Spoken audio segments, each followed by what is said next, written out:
Assalamualaikum warahmatullahi wabarakatuh. Innal hamda nahmaduhu wa nasta'inuhu wa nastaghfiruh wa na'udzu billahi min shururi anfusina wa min sayyiati a'malina. May yahdihillahu fala mudilla lahu wa may yudlil fala hadiya lahu. Wassalatu wassalamu ala Rasulillah Muhammad ibn Abdillah wa ala alihi wa sahbihi wa mawala wa la hawla wa la quwwata illa billah. Rabbi shrah li sadri wa yassir li amri wahlul 'uqdatam min lisani yafqahu qawli. Subhanaka la ilma lana illa ma 'allamtana innaka antal alimul hakim. Watub alaina innaka antat tawwabur rahim. Amma ba'du, ayyuhal kurama wal fudala, para alim ulama, para ustadz-ustadzah dan seluruh anggota grup FKI yang dirahmati oleh Allah. Alhamdulillah kita bisa ditakdirkan mengaji kembali di kegiatan rutin kajian Sirah Nabawiyah Maulid At-Tibai edisi ke-12. Oke, langsung saja to the point. Kita bahas dari kelanjutan kemarin. Kemarin kita membahas tentang bagaimana syarat-syaratnya taubat kita diterima oleh Allah. Sekarang kita akan membahas lebih detail tentang bentuk dari taubat, penyesalan dari kesalahan-kesalahan yang kita lakukan. Bismillahirrahmanirrahim. Ad-Tibai dalam maulidnya menyebutkan fala yazaluna fil istighfari hatta yakuffa kaffun nahari dhuyulal ghayahib. Maka tidak ada henti-hentinya mereka memohon ampunan sehingga akhir dari malam berganti dengan siang. Kita bahas satu persatu. Seperti yang dijelaskan sebelumnya bahwasanya syarat dari taubat maksiat dan kesalahan adalah paling tidak 3. Pertama itu adalah an-nadam ala ma madha. Jadi menyesal atas kesalahan yang diperbuat di masa lalu. Kemudian yang kedua al-qal'u fil hal, berhenti dari kemaksiatan, dari kesalahan seketika. Yang ketiga adalah wal azmu alla ya'udah fil mustaqbal. Jadi berjanji untuk tidak mengulangi lagi di hari yang akan datang. Maka bentuk dari penyesalan itu salah satunya adalah membaca istighfar. Nah, di sini digambarkan oleh Ad-Tibai fala yazaluna bil istighfari. Mereka terus-menerus membaca istighfar, meminta ampunan kepada Allah. Meminta karena Nabi saja itu setiap hari membaca kurang lebih 100 kali istighfar, yang itu sudah dijaga oleh Allah, sudah dimaksum oleh Allah, apalagi kita yang memang mahallul khata' wan nisyan. Fala yazaluna fil istighfar. Di sini zala yazalu, artinya dalam kamus disebutkan zala yazalu itu mulazamatus syai' atau al-halu ad-daimah. Artinya menetapi sebuah keadaan secara terus-menerus. Itu namanya la yazalu. Berarti ini terus-menerus fil istighfar. Terus-menerus membaca istighfar. Istighfar sendiri diambilkan dari madi istighfaroh ay tolabul ghufron ya. astaghfirullah atau istaghfarah Allah, astaghfirullah itu artinya talaba minhu ayyaghfirahu min dzunubihi.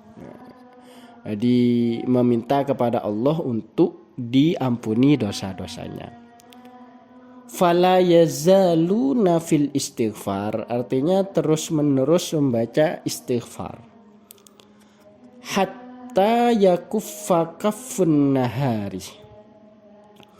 Hatta yakuffah sehingga yakuffah memenuhi atau mencegah, bisa ba'dus syurrah itu mengatakan yamna'u. Sebagian yang lain itu ada namanya yamla'u. Ya, sebenarnya ini sama saja. Jadi makna asli dari kaffa yakuffu itu kan mencegah. Kaffallahu adzahu ay raddahu wa sarrafahu wa mana'ahu. Allah mencegah keburukannya, Allah memalingkan keburukannya agar tidak terjadi kepada orang yang dituju. Ya, makanya ada namanya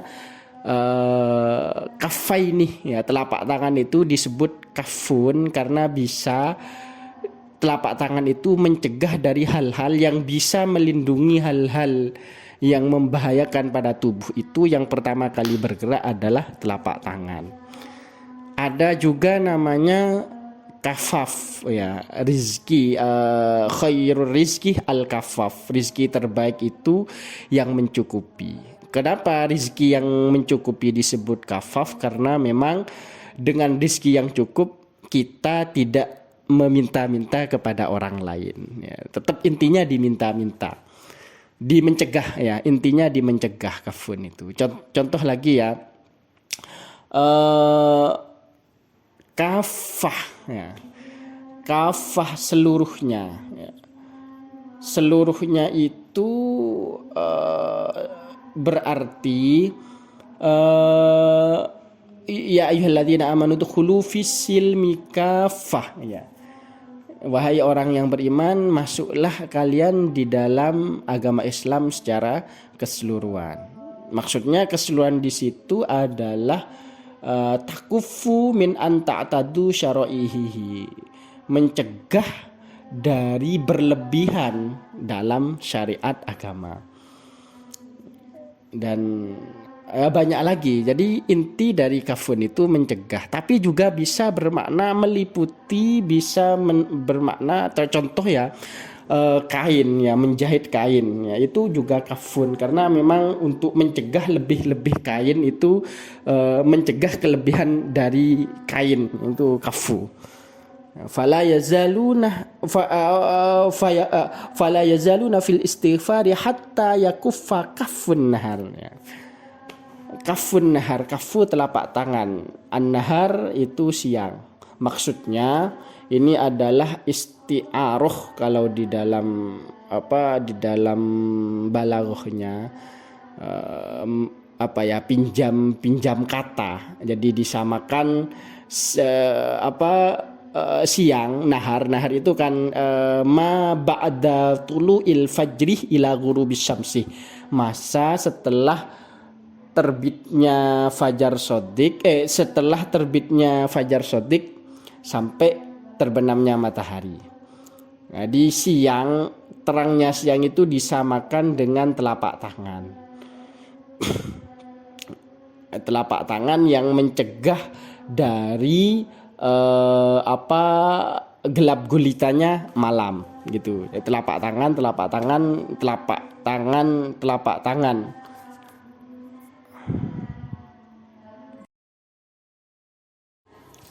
Hatta yakuffa kaffun nahari dzuyulal ghayahib, sehingga telapak tangan siang artinya munculnya pagi hari itu menyelimuti dzuyulal ghayahib, ujung dari gelapnya malam. Dzuyul itu diambil dari zail. Zail maknanya adalah akhiru kulli syai' akhiru kulli syai' atau asfalas saub. Di ujung dari segala hal. Atau juga kalau baju asfal yang paling bawah itu namanya zail. Makanya zailul hayawan itu ujung dari hayawan, diartikan sebagai ekor dari hayawan. Kemudian al-ghayahib itu artinya zulmatul lail, gelapnya malam. Berarti kalau kita artikan dari rentetan kata ini, hatta yakuffa kafun nahari, sehingga cahaya dari fajar dari siang hari itu membaluti ujung pekatnya malam. Di fala yazaluna fil istighfari, mereka terus membaca istighfar sehingga pekatnya malam berganti dengan cahaya fajar, cahaya siang. Di sini Musannaf Al-Adibai seperti yang dijelaskan dari awal bahwasanya istighfar itu salah satu waktu yang paling baik ketika di waktu sahur. Wabil asharihum yastaghfirun, beristighfar di akhir malam karena ketika itu waktu yang sangat mustajabah. Kemudian dengan beristighfar ini berarti kita menandakan kita menyesali. Dengan meminta ampun berarti kita menyesali apa-apa maksiat atau kesalahan yang kita perbuat, dosa-dosa yang kita perbuat kepada Allah.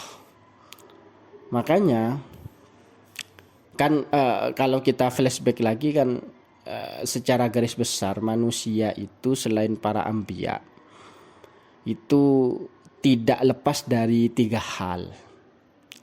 Pertama, ada kalanya satu tergelincir dengan melakukan hal-hal yang dilarang. Kedua, meninggalkan hal-hal yang wajib. Atau yang ketiga, tidak sempurna dalam menjalankan perintah.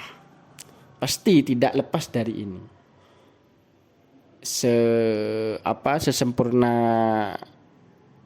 namanya manusia, sesempurna apapun tidak lepas dari ini. Makanya sehingga solusi utamanya adalah membaca istighfar, dan itu dianjurkan setiap waktu. Khususon ada di sulusul lail al-akhir, sepertiga malam yang akhir. Oleh karenanya kita tidak boleh namanya putus asa apabila kita melakukan kesalahan, karena kullu bani adam khatta'un wa khairu khatta'in at-tawwabun. Paling semua anak cucu Nabi Adam itu adalah tidak lepas dari namanya salah. Namun wa khairul khatta'in, paling utamanya orang yang berbuat salah itu at-tawwabin, orang yang kembali kepada Allah, orang yang bertaubat kepada Allah. Dalam Al-Qur'an juga disebutkan innallaha yuhibbut tawwabin wa yuhibbul mutatahhirin. Allah itu sangat suka kepada orang-orang yang bertaubat dan sangat suka kepada orang-orang yang bersuci. Sehingga oleh para ulama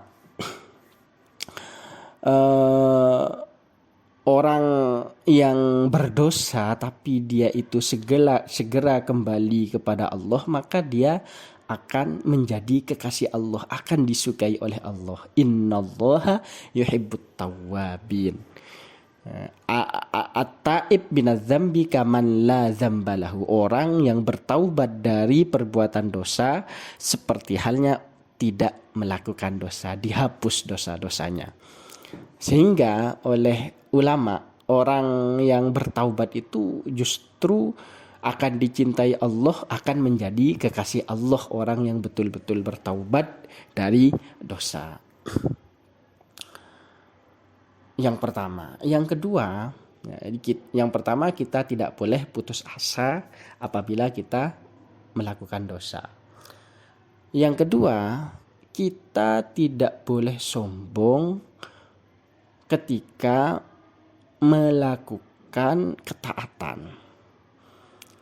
Ketika kita melakukan ketaatan, kita tidak boleh sombong. Dalam artian, apa-apa yang kita lakukan ini semuanya atas izin Allah, atas takdir Allah, atas taufik dari Allah. Ketaatan yang kita lakukan itu semuanya atas takdir Allah, terjadi atas iradah Allah, terjadi atas taufik Allah, diberi kemudahan oleh Allah. Bukan kita yang hebat, tapi Allah yang menghendaki kita, Allah yang mentakdirkan kita bisa melakukan ketaatan itu. Dalam sebuah ayat disebutkan, wa ma arsalna min rasulin illa liyuta'ah biiznillah. Ya, tidaklah kami mengutus para utusan kecuali agar ditaati dengan izin Allah. Ini kata ulama, biiznillah ini adalah sadirotan biqadaillah wa qadarihi, terjadi atas takdir Allah, atas kehendak Allah, atas taufik Allah, karena dipermudah oleh Allah, karena dikehendaki oleh Allah, karena sudah ditakdirkan oleh Allah. Kalau tidak dikasih taufik, kalau tidak ditakdirkan, walaupun kita itu mau bagaimanapun, ya tidak akan terjadi. Ya. Mau kita baik karena memang itu dapat taufik dari Allah. Ya, sehingga ketika kita melakukan kebaikan, jangan sampai sombong, jangan sampai meremehkan yang lain. Kita melakukan keburukan, jangan putus asa.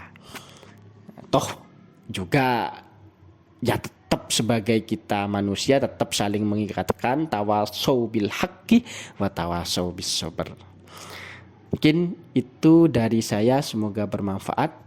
Kurang lebihnya mohon maaf. Wabillahi taufik wal hidayah wa ridha wal inayah. Assalamualaikum warahmatullahi wabarakatuh.